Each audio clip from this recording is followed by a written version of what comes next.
Chris Grayling is one of those people who just annoy me constantly. Every time he goes on TV, he's the kind of person who, to me, you could show him the irrefutable facts that people are starving in this country because of austerity, because people like him keep taking from the public and giving it to themselves and to their rich mates. And his response would be, yeah, I understand exactly how you're feeling. I skipped breakfast this morning.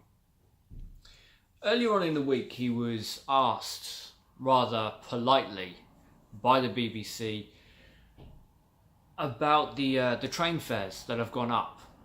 His response was, well, my train fare's gone up the same as everyone else's. The difference is, though, Chris Grayling's transport fees get paid for by us, by the taxpayer.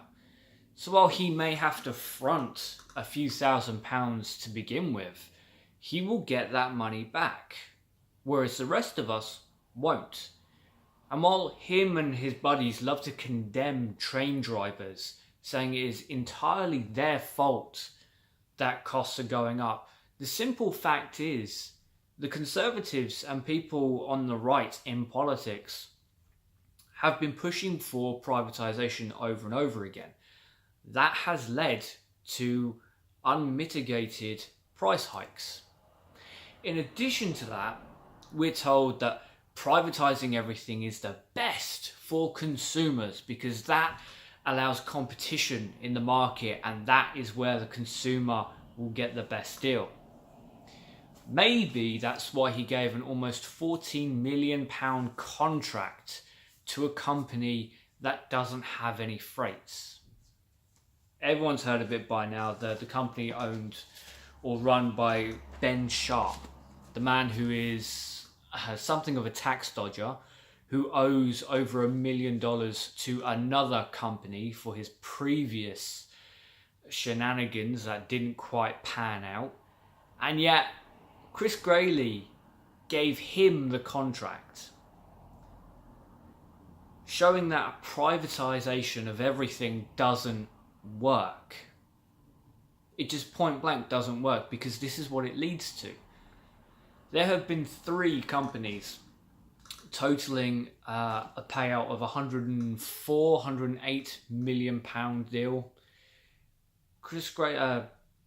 Ben Sharp's company is woefully unprepared, and a man in the know by the name of Steve Coombs, who is in Ramsgate Action Group, the man who knows what ships are where, has said point blank that they will not be ready, that Seabourn will not be ready for Brexit.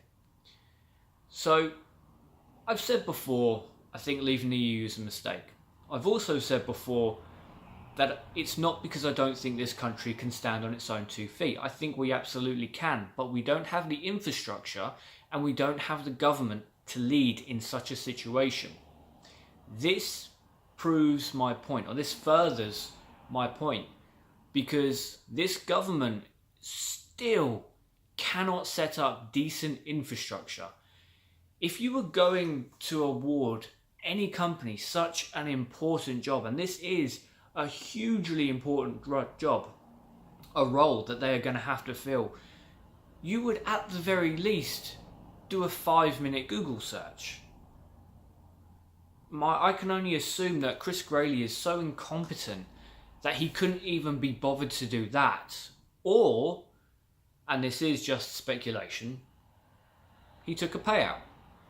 Now, we know from journalists before exposing how corrupt politics really is, that you can pay to have time with practically any politician. The further up they are, the more you have to pay, but if you've got the money, you can do it.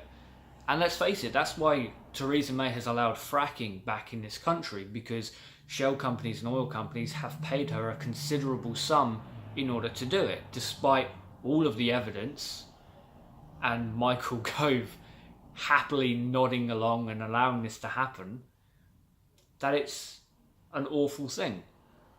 So my speculation would be either Chris Grayling is completely incompetent that he couldn't bother doing the research to find out that this company only really exists on paper, and that the CEO, the man in charge of this company, owes more than $1 million to another company and has been done for tax dodging. Or Ben Sharp, or a friend of Ben Sharp's, gave him a little bit of grease money so that he could get this multi-million-pound contract. This is not the time to be fucking around and playing with the future. This is an incredibly important job that Chris Grayling has just given away for the sake of giving away. He is incompetent and should not be allowed the job that he has. And Seaborn should not have been given this job at all. It's all very well and good for Jacob Rees-Mogg to come out and say they won't be given a penny until they actually perform the job. But this is government awarded contracts. This isn't just, hey, give me some money and I'll make you some arrows a little bit down the line. This is government awarded contract. Multi-million pounds that are being pissed away to companies that don't actually have a physical presence. What else can we expect from the Tories?